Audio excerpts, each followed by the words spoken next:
Ça commence sérieusement à chauffer sur le Bitcoin, mais restez bien avec moi jusqu'au bout de cette émission, car nous allons voir ensemble que ça chauffe dans la bonne direction. On pourrait voir un Bitcoin retourner au-delà des 30 000 $ et même aller chercher notre objectif des 42 000 $. Donc clairement les amis, si vous voulez en savoir plus, restez avec moi jusqu'au bout de cette émission parce que c'est ce que je vais vous montrer et vous présenter. On va passer ensemble le Bitcoin en weekly, on va analyser le crypto total, on ira voir Ethereum, la Bitcoin dominance et comme d'habitude, on conclura par le dollar. Alors les amis, si le menu vous plaît, restez bien avec moi jusqu'au bout de cette émission parce que c'est ce qu'on va aller voir tout de suite.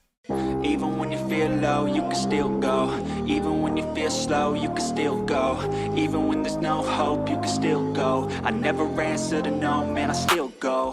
Go, go, go, go, go, go, go, go, go, go, go, go, yo, go, go, go. Hello à toute la team Logique, ravi de vous retrouver dans cette nouvelle analyse du marché crypto-monnaie. On est aujourd'hui le lundi 18 septembre 2023 et il est actuellement 9h41 à l'heure à laquelle je tourne cette émission. Alors comme vous l'avez vu en introduction d'émission, ça commence à chauffer sur le Bitcoin, mais j'ai envie de dire enfin, on va pouvoir parler de un Bitcoin qui chauffe positivement. Clairement, on a des signaux qui nous montrent qu'il commence un petit peu à avoir du mal à rester dans son range, à rester dans sa consolidation. On fait des fausses cassures baissières, on réintègre, donc il y a pas mal de signaux qui nous montrent que le Bitcoin est peut-être en train de se préparer à un mouvement plus important et c'est pour cette raison que, comme vous le savez, on est lundi et qui dit lundi dit émission weekly, donc on va analyser ensemble la clôture hebdomadaire que le Bitcoin ainsi que le marché crypto-monnaie nous ont partagé et on va surtout aller voir ensemble, qu'est-ce qu'il se passe à court, moyen et long terme, qu'est-ce qu'on pourrait réaliser sur le marché crypto-monnaie et là où la plupart s'attendent à une catastrophe, et bien une fois de plus, vous allez voir avec moi qu'il y a pas mal d'informations qui nous montrent que nous étions tout simplement dans une consolidation, qu'on a fait une petite fausse cassure juste pour créer de la peur, mais que on reste dans une tendance haussière à moyen terme actuellement. C'est ce qu'on va aller voir tout de suite ensemble. Comme d'habitude les amis, avant d'entamer l'émission, n'hésitez pas à laisser votre meilleur like et votre meilleur commentaire. Clairement, ça soutient un maximum la chaîne. Merci beaucoup à toutes les personnes qui vont y penser. Juste avant d'entamer l'émission, les amis, j'ai deux petites choses à vous dire. La première, c'est que je suis actuellement en train de vous créer une formation gratuite dans laquelle je vais vous partager des principes d'investisseurs insider, donc des stratégies ainsi que des connaissances et des compétences que vous devez avoir et détenir en tant qu'investisseur si vous souhaitez vous professionnaliser, si vous souhaitez continuer évidemment d'investir sur le marché crypto-monnaie, mais surtout en réalisant le moins d'erreurs possible. Donc là, cette formation, elle arrive d'ici peu et évidemment, elle sera moins complète que la cryptologie expérience investissement, mais elle vous permettra à vous, personnes qui aujourd'hui peut-être êtes complètement débutantes, d'éviter un certain nombre d'erreurs et d'éviter un certain nombre de pièges. Donc rien que pour ça, les amis, si ça vous fait plaisir, n'hésitez pas à mettre votre meilleur like parce que vraiment ça prend énormément de temps. C'est beaucoup de temps de tournage, c'est aussi beaucoup de temps évidemment en amont afin de créer le cours et faire en sorte qu'il soit compréhensible par un enfant de 14 ans et aussi une personne de plus de 60 ans. Donc c'est beaucoup de travail, mais je fais ça pour vous. Je sais à quel point ça va être utile pour pouvoir attaquer tout simplement ce potentiel bull run qui arrive. La deuxième petite chose, c'est que je serai sur Paris à partir du jeudi, c'est le 21 je crois, jeudi 21 septembre, donc cette semaine tout simplement parce que vendredi 22, j'ai tout simplement une compétition de trading sur Paris. Il y a plus de 250 personnes qui seront présentes en live, donc en physique, on sera 4 à concourir. Il y en a une seule personne que je connais, les deux autres je ne les connais pas, qui sont des traders plus je crois du marché traditionnel, mais en tout cas il y aura aussi Crypto Millions. On va pouvoir faire ici tout simplement cette belle petite compétition de trading. Ça va être 2 sessions d'1 heure dans la même journée avec chaque fois 10 000 $ sur lequel on démarre et ensuite évidemment le but étant de réaliser le plus de profit possible. Donc vraiment s'il y a des personnes sur Paris, n'hésitez pas à me dire, m'envoyer un petit message sur Instagram ou quoi que ce soit. On essaye de se voir, boire un petit pot, franchement j'ai envie de rencontrer des abonnés et sinon évidemment pour les autres personnes, je vous partagerai le lien potentiel pour la retranscription live tout simplement de cette compétition de trading. Donc voilà, cette chose a été dite, maintenant on va pouvoir entamer directement les choses sérieuses. Donc ici on y voit tout simplement sur une revue de globale de marché, tout simplement un Bitcoin toujours en petite latéralisation, 0,6% dans le vert ce matin, Ethereum qui suit de près avec 0,2% de hausse, mais on voit surtout que cette Petite latéralisation haussière légèrement sur le Bitcoin, elle offre ici des opportunités à des altcoins qui étaient en train de saigner et qui sont en train tous, petit à petit, les uns après les autres, nous envoyer des très forts mouvements. On voit le Chainlink là qui nous pousse 6% à la hausse, qui est très intéressant puisque c'est vrai que ces derniers temps, il ne faisait pas grand-chose. On a eu pendant ce week-end AAV par la même occasion qui nous a poussé plus de 6%. Et ensuite, on voit que ici, voilà, le BNB 1,1% à la hausse, Atom Cosmos pareil, 1,3%, le Litecoin avec quasiment 2% de hausse. On y voit ici le NER qui pousse aussi une belle petite performance. Donc clairement, on voit qu'actuellement, les grosses capitalisations sont en train de bouillonner. Et ça, c'est un très bon signal parce que comme vous le savez, dans un cycle du marché crypto-monnaie, quand on veut passer de la Bitcoin season à une potentielle altcoin season, on commence par les grosses capitalisations. Et là, le fait de les voir toutes les unes après les autres, essayer de réintégrer les cassures qu'elles ont réalisées, ça, c'est vraiment un bon signal. Et on pourrait du coup encore s'attendre à de nouveaux altcoins qui peuvent faire ce type de performance et nous montrer un tout petit peu de quoi ils sont capables et surtout qu'est-ce qu'ils ont dans le ventre. On va pouvoir aller directement sur le Scalpex Index. Donc là, on y voit tout simplement un Crypto Fear and Greed dans la neutralité 46. Attention, on se rapproche à nouveau du 50-50. Donc la psychologie du marché actuellement, j'aurais préféré évidemment qu'elle reste dans la peur afin qu'on puisse trouver un bottom et que tout le monde soit dans cette phase de disbelief, dans la phase dans laquelle ils ne croient pas à ce bottom et se disent non, ça va partir encore plus bas. Actuellement, pour l'instant, on voit qu'il y a un petit peu d'euphorie qui rentre, donc il va falloir qu'on reste prudent par rapport à ça une fois de plus. À chaque fois qu'on est dans la neutralité, c'est le moment où clairement, il faut qu'on soit en phase d'observation. Parce que quand on est dans la neutralité, c'est qu'il y a 50% du marché crypto qui pense qu'on va partir à la hausse et 50% qui pensent qu'on va partir à la baisse. Et les whales utilisent évidemment ce type d'informations afin de venir piéger un maximum d'investisseurs. Et donc l'équipe entre les personnes qui pensent que ça va partir à la hausse et les personnes qui pensent que ça va partir à la baisse, eh bien les whales attendent simplement de savoir laquelle des deux équipes sera majoritaire pour faire l'inverse. Donc clairement ici, ce n'est pas pour moi le meilleur des signaux actuellement qu'on soit dans cette neutralité. Donc on va bien surveiller tout ça à moins qu'on envoie réellement un très fort short squeeze, qu'on aille rapidement récupérer les 30 000 sans qu'il y ait tout simplement un déséquilibre entre acheteurs et vendeurs.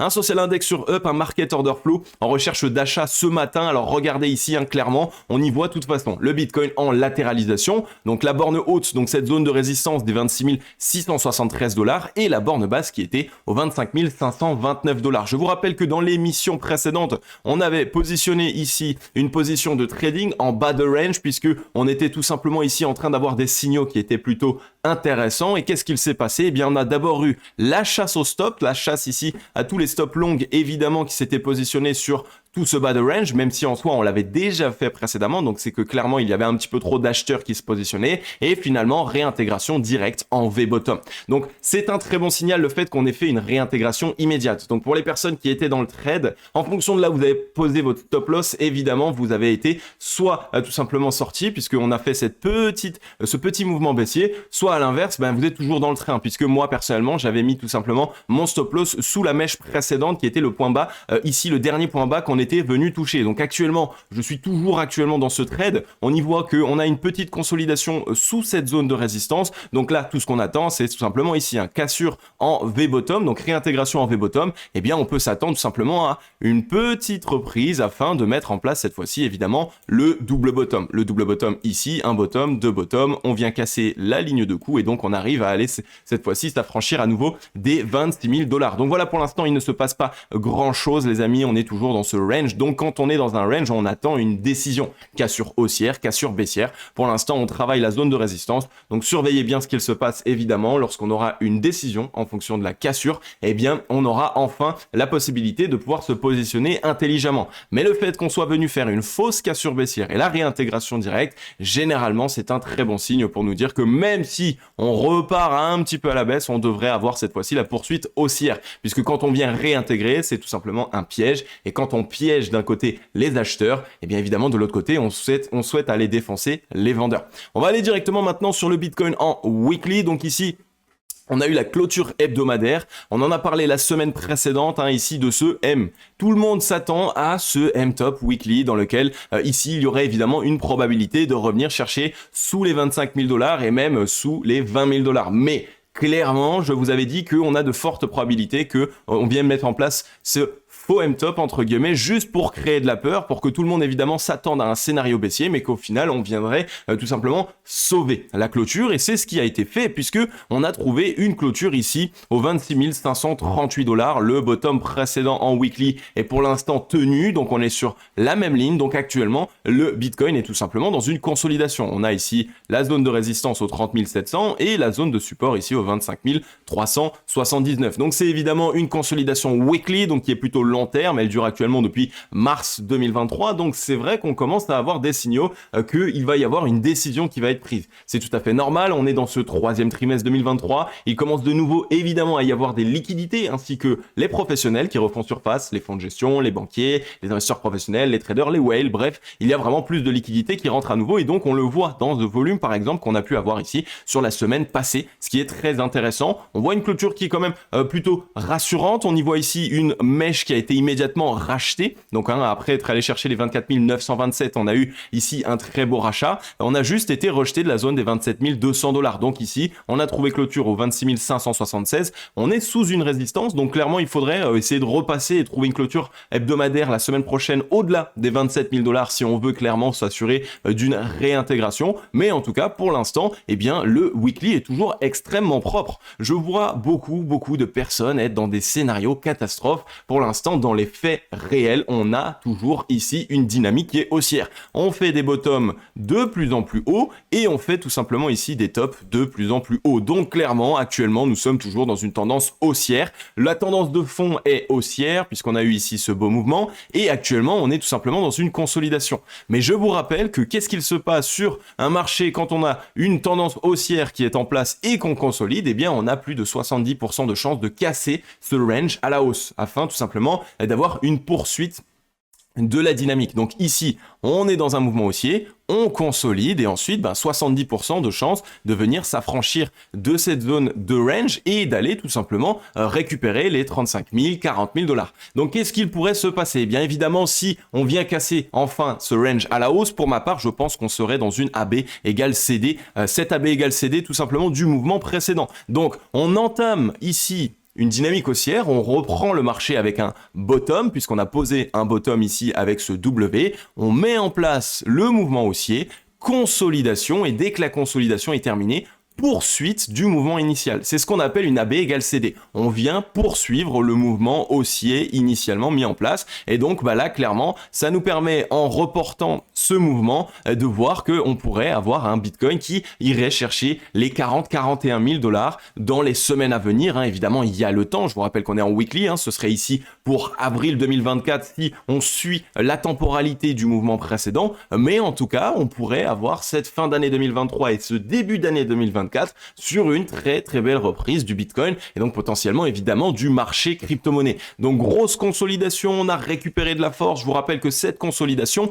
elle a eu un volume vendeur qui a été complètement décroissant. Là où à l'inverse, on a eu quelques petits spikes ici, on voit de volume acheteur qui rentrait. Donc ça, c'est plutôt intéressant. Encore une fois, on voit qu'il y a plus d'acheteurs qui se positionnent plutôt que de vendeurs et surtout qu'on essouffle les vendeurs plus qu'on continue cette consolidation. Donc clairement ici la AB égale CD qui pourrait être extrêmement intéressante et qui pourrait nous permettre d'aller rechercher les 41 000 $. Ça fait très longtemps qu'on n'a pas pu essayer d'annoncer ce type de target sur le Bitcoin et clairement pour moi, je pense qu'actuellement on est dans ce type de target là. Surtout que pour la plupart, on oublie quelque chose de fondamental, c'est que à long terme ici, donc je vous ai mis en place évidemment le Fibonacci du mouvement précédent, du bull run précédent, et bien les amis, nous sommes toujours actuellement dans la zone de rechargement acheteuse long terme. Donc là, clairement, on est toujours dans cette grosse zone d'accumulation. Tout ce qu'il se passe actuellement sous les 30 000 $ est une zone d'accumulation qui est phénoménale. Zone de rechargement acheteuse long terme en weekly ici et surtout du bull run précédent. Donc on fait en sorte d'acheter actuellement dans les meilleures conditions possibles. On recharge avec la smart money et on voit que ce mouvement haussier qui a eu lieu est venu avec un volume qui était décroissant. Donc clairement ici, on a largement encore la possibilité possibilité de terminer la consolidation et de venir réaliser ce mouvement aussi et cette cassure de la zone des résistances. Donc là, ici, tant qu'on reste dans cette zone de rechargement acheteuse, on est ici sur du moyen et du long terme dans des zones professionnelles. Et le fait d'être dans des zones professionnelles, ça nous permet d'acheter avec les gros portefeuilles. Donc évidemment, à vous toujours de vous poser les bonnes questions. Est-ce que vous souhaitez acheter plutôt avec les whales et les gros portefeuilles, ou est-ce que vous allez encore une fois attendre et vous dire j'achèterai plus tard, ça ira plus bas? Et qu'est-ce qui se passe? Potentiellement, vous n'allez potentiellement même pas pouvoir obtenir un mouvement plus bas. Donc clairement actuellement pas mal de signaux qui nous montrent qu'on est sur quelque chose de plutôt bullish. On a eu ici évidemment le petit M en divergence qui s'était validé. On est du coup sous la zone de neutralité. Clairement là je veux qu'on réintègre la zone de neutralité rapidement. Pour l'instant on ne peut pas s'assurer de ça. Il va falloir attendre évidemment la semaine prochaine, donc la clôture évidemment de cette semaine. On va aller voir maintenant sur le ratio long short, pareil sur la zone de neutralité actuellement. Donc on est revenu tester en tant que support la zone pivot et c'est aussi le cas ici sur le cours, puisqu'on est revenu chercher la zone des 25 000 $. Les 25 000 $, c'est la précédente zone ici de résistance qui nous a beaucoup bloqué, et c'est la zone qui maintenant est plutôt une zone de support. Donc on est en train de s'assurer que cette zone tienne bien en tant que support. Donc on reteste la zone de neutralité, cette fameuse zone pivot. Et ça c'est un très bon signal, puisque actuellement on a eu ici un rachat de la mèche, donc on n'a pas eu une cassure de cette zone de neutralité. Donc clairement on voit que les acheteurs sont en train de défendre cette zone, et donc ils sont en train de conserver le momentum ici en weekly. Si on va maintenant sur le RSI, donc en weekly, on y voit le MACD, excusez-moi, en weekly, on y voit qu'on est toujours ici sur des bottoms de plus en plus haut. Donc qu'est-ce qu'on veut de plus? Réellement pas grand-chose. Tant qu'on tient des bottoms de plus en plus haut, il nous faut tout simplement maintenant pouvoir envoyer ce double bottom, et il faut qu'on puisse enfin, j'ai envie de dire, se décorréler de la zone de neutralité. Mais c'est quelque chose qui est faisable. Comme je vous l'ai dit, on est en train de tenir la zone de neutralité du ratio long short. Donc ici, tout ce qu'il nous faudrait, c'est une attaque de la zone, tout simplement ici de neutralité par la même occasion, mais ce qui nous permettrait très rapidement de pouvoir envoyer ce double bottom et donc reprendre le momentum ici en hebdomadaire. Donc là, c'est une consolidation qui pourrait même se transformer soit directement en W ici, donc W de reprise si vraiment on est bien dans le disbelief, soit on continue un petit peu la consolidation jusqu'à avoir évidemment une certaine décision. Donc voilà un petit peu sur le Bitcoin, franchement pour l'instant rien à dire de plus. Pour moi c'est extrêmement intéressant ce qu'il se passe. On a eu du volume acheteur qui est rentré, on voit des belles mèches évidemment qui sont directement rachetées aussi, donc clairement on a des signaux qui sont intéressants. On peut regarder sur le ruban de Mile Mobile, voilà, on est toujours à plat, on est toujours dans cette consolidation, donc maintenant on va attendre tout simplement une décision. Maintenant sur le crypto total, c'est extrêmement intéressant ce qu'il se passe, puisque le crypto total, pareil, comme le Bitcoin évidemment, est venu mettre en place sa petite mèche. On a finalement réussi à trouver une clôture qui a été plutôt bullish. Ici, on a réintégré les 980 milliards qui était le point le plus bas qu'on est revenu chercher pour avoir une clôture aux 1034 milliards. Donc ça, c'est très intéressant. Ensuite, on voit qu'on est sur notre zone de support des 1000 milliards. Là encore, je vous en ai parlé. Fausse cassure des 1000 milliards pour finalement réintégrer en weekly. Donc on a réussi enfin, une fois de plus, à trouver une clôture au-delà des 1000 milliards. Donc une fois de plus, on a vraiment ici des gros portefeuilles qui dépendent de cette zone des 1000 milliards. On ne veut plus passer en dessous. Et ça aussi, c'est un signal qui est extrêmement bullish, surtout après une petite réaction acheteuse. Donc surtout après, comme vous le voyez ici, cette petite reprise acheteuse qu'on a eue, consolidation, on tient les 1000 milliards, donc là en fait c'est tout simplement un retest de la demande, les 1000 milliards quand on vient les retester comme ça à une reprise, deux reprises, trois reprises, c'est un retest de la demande, et la demande actuellement elle se veut acheteuse puisqu'on arrive à bien tenir cette zone, et ça c'est très intéressant. On voit qu'on fait toujours des bottoms de plus en plus haut, donc clairement ici on pourrait être dans un double bottom sur le crypto total et avoir une poursuite. Il nous faut aller s'attaquer à cette zone de résistance des 1200 milliards, c'est une zone qui nous bloque ici,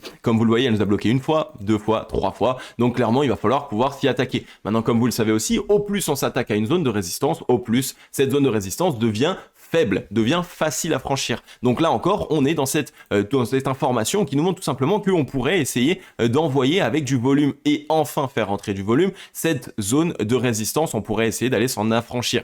Sur le MACD, pour l'instant, rien à dire de très intéressant. Évidemment, on a toujours des bottoms de plus en plus hauts, même si ici, on vient de quitter la zone de neutralité. Donc il va falloir qu'on attende ici une belle petite récupération. Pour l'instant, on n'a pas encore plus de signaux que cela, mais sur le cours, comme je vous l'ai dit, on voit vraiment une nette récupération. et réintégration. Sur le ratio long short, on a bien soufflé, c'est un très très bon signal puisque comme vous le savez, si d'un coup les acheteurs viennent enfin récupérer le momentum, on pourrait avoir ici ce très gros W dans le momentum et donc on a beaucoup de force acheteuse. Clairement, sur le crypto total, actuellement, on le voit, on a énormément de force acheteuse puisque on a tout ça de force acheteuse, là où les vendeurs, eux, ont tout simplement cette petite force qui leur reste. Donc clairement, actuellement, les acheteurs ont beaucoup plus de force que les vendeurs, donc on va bien surveiller tout ça. C'est encore un signal qui, pour moi, est extrêmement intéressant. Et ici, on est revenu tester la ligne de coup du W de reprise. Donc ici, on avait un W de reprise de momentum, on a cassé les 50, reprise, on vient retester la zone de neutralité, mais si on la tient bien, la ligne de coup, mais si on la tient bien, on peut avoir cette poursuite, et là, comme vous le voyez, hein, encore un très très gros W de momentum, et donc cette belle reprise. Et là, pareil, sur le crypto total, je nous vois également faire cette AB égale CD, même peut-être une poursuite du mouvement, donc aller un petit peu plus haut que cet AB égale CD, et donc là, on pourrait revenir chercher les 1523 milliards, je pense clairement qu'on reviendrait chercher même les 1600 milliards, puisque c'est les 0,382, donc la première zone de résistance. D'ailleurs, si on regarde un petit peu, là je viens de checker un petit peu, on voit une petite épaule, tête-épaule inversée qui est en train de se mettre en place, hein, ici. Épaule, tête, épaule inversée. Donc ça pourrait être extrêmement intéressant. Cette épaule, tête, épaule inversée, hein, comme vous le voyez, elle pourrait ici nous ramener tout simplement, je vais juste le faire bien droit. Donc l'objectif de l'épaule tête épaule inversée avec notre ligne de coup, en fait ce serait ici les 1719 milliards. Donc clairement ça pourrait être extrêmement pertinent ici d'envoyer cette épaule tête épaule inversée. Comme vous le savez, pour moi, de ce que j'ai analysé avec mon expérience sur le marché crypto-monnaie, c'est la figure de prédilection que les whales aiment mettre en place pour envoyer un bottom et donc pour bien avoir une certaine reprise du marché.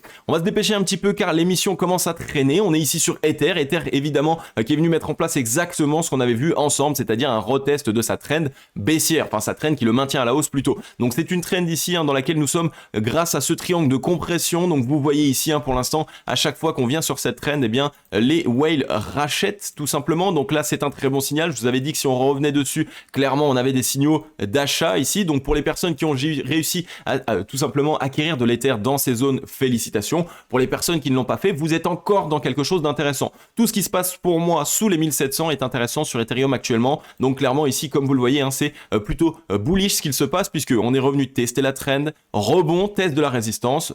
On revient tester la trend et là, comme vous le voyez, on pourrait clairement avoir la poursuite sur Ethereum. Ça fait longtemps d'ailleurs que Ethereum n'a pas réalisé grand chose puisque ça fait ici depuis le mai 2022, donc plus d'un an maintenant que nous sommes dans cette consolidation. Donc clairement, Ethereum, les amis, je pense qu'il risque de faire quelque chose de dingue puisque comme vous le voyez, plus d'un an de consolidation alors qu'il y a eu sa mise à jour qui est sortie et surtout qui a été un franc succès. Clairement, il y a eu un succès sur cette mise à jour et pour l'instant, on n'a pas du tout eu de retranscription sur le cours d'Ether et je pense qu'on pourrait y être d'ici peu. Donc restez vraiment branchés sur cet actif. Pareil, là c'est plutôt intéressant ce qui se fait, bottom, bottom, bottom, on fait des bottoms de plus en plus haut. Là c'est pareil, on pourrait avoir ce rebond de poursuite, très gros W dans Ether qui rentrerait. Donc clairement, actuellement, sur Ethereum, je nous vois faire quelque chose de très intéressant. Je pense qu'on pourrait revenir chercher ici entre les 2900 et les 3300 $ assez rapidement grâce à ce double bottom ici. Donc les amis, ceux qui sont positionnés sur Ethereum, franchement, ne faites pas l'erreur de vouloir en sortir, excusez-moi. Et pour les personnes qui ne l'êtes pas encore, c'est pas un conseil en investissement, mais en tout cas, il y a des choses intéressantes qui s'y passent et ça se voit actuellement. Donc voilà sur Ethereum, pour l'instant, on n'a pas grand-chose à dire de plus. On est tout simplement sur le ratio long short, pareil, dans cette zone où c'est les acheteurs qui ont beaucoup plus de force que les vendeurs. Donc dans tous les cas, on est dans le bon sens puisque on a de toute façon plus de probabilité que le momentum, dans tous les cas, à un moment donné, vienne reprendre ici pour les acheteurs. Donc les amis, surveillez bien Ethereum, je pense qu'il y a quelque chose de très intéressant qui se passe de ce côté. Sur la Bitcoin dominance maintenant, eh bien, on a eu un petit rebond qui s'est mis en place, donc je pense là qu'on est sur ce type de rebond là, peut-être qu'il va se passer du coup quelque chose dans ce style. Petit rebond avec la divergence et on met en place le M et donc on repart, ce qui veut dire que pendant 2 petites semaines, le Bitcoin réalise des meilleures performances encore que les alts et seulement d'ici 2 semaines, on pourrait avoir une rotation et avoir du coup plutôt les altcoins qui se montrent. On a un volume acheteur qui est décroissant sur cette petite reprise, donc clairement c'est plutôt intéressant pour nous dire qu'on pourrait avoir une petite altcoin season d'ici peu. Maintenant pour l'instant on n'a pas encore de réelle décision de cassure baissière, donc on va attendre tout ça. Je vous dirai d'ici peu si pour moi on est encore dans mon scénario d'une altcoin season qui arrive ou si au contraire on reste dans cette Bitcoin season. Ça je pourrais vous le dire uniquement semaine prochaine car actuellement les informations techniques ne nous permettent pas tout simplement de vous partager ce type d'informations. Et on va passer maintenant sur le dollar avec son petit rebond ici en V-bottom qui nous a un petit peu cassé les pieds évidemment sur le marché crypto-monnaie, mais pour l'instant on y voit encore certains signes de faiblesse. Ici en weekly, pas grand chose à dire de plus, un chandelier qui finalement a été racheté puisqu'on a eu une belle petite mèche au 104,44 points. Maintenant, comme vous le savez, ce type de mouvement, donc quand on a ici un gros chandelier japonais acheteur, donc une décision acheteuse, et ensuite ici une décision qui commence à avoir un petit peu de mal pour les acheteurs, cela veut dire qu'on va avoir ici une semaine très compliquée sur le dollar, et c'est vraiment là où tout va se jouer. Si on vient avoir une chandelle baissière et qui en plus trouve une clôture en dessous des 104,42 points, on va avoir une étoile du soir. L'étoile du soir, ce serait le moyen ultime, j'ai envie de dire, pour annoncer un top sur le dollar, puisque clairement ça nous permettrait ici de repartir bien plus bas et donc d'entamer une tendance baissière sur le dollar. Je vous rappelle que évidemment une semaine, 2 semaines, 3, 4, 5, 6, 7, 8, 9, on est sur 9 semaines de hausse consécutive. Donc là évidemment les acheteurs commencent à manquer de souffle et donc on peut avoir une correction d'ici peu. Ici si on regarde tout simplement sur le RSI, on est au-dessus des 50, donc potentiellement qu'on va avoir un retracement et on va déjà retester les 50. Il faudra qu'on voit ce qu'il se passe. Si on touche les 50 mais qu'on rebondit dessus en tant que support, très mauvais signe pour le marché crypto évidemment. Par contre à l'inverse, si on vient réintégrer les 50, très très bon signe pour le marché crypto et évidemment par la même occasion. Maintenant sur le ratio long short, pareil, on a bien récupéré de la force actuellement ici. On a évidemment moins de force acheteuse que de force vendeuse. Donc ici on a beaucoup de force pour envoyer un gros mouvement baissier et un tout petit peu de force pour continuer ce mouvement haussier. Donc si on continue le mouvement haussier, et le dollar fait ça et ensuite il commence à corriger. Si évidemment à l'inverse on n'a plus de force acheteuse, il se passe quelque chose comme ça et donc là on vient s'attaquer au bottom précédent. Donc actuellement sur le dollar on est un petit peu indécis puisque on est venu récupérer le top précédent mais en même temps on avait fait un bottom plus bas que ici. Donc là ce qui va se passer c'est que potentiellement on va avoir un mouvement baissier pour retester la demande et donc là il faudra qu'on regarde ce qu'il se passe. Soit on attaque le bottom précédent et donc là le dollar chute fortement, soit évidemment on tient le bottom précédent et donc là attention il pourrait y avoir cette disposition de double bottom. Donc là vraiment actuellement sur le dollar pareil, il n'y a pas encore de réelle décision qui est prise dans l'analyse technique. Il va falloir attendre cette semaine et donc la clôture hebdomadaire. Donc vraiment les amis, si vous n'êtes pas encore abonné, abonnez-vous, activez la cloche, c'est très important car la semaine prochaine, je vous ferai une émission qui vous permettra tout simplement d'avoir ces informations à la fois sur le dollar et à la fois sur la Bitcoin dominance.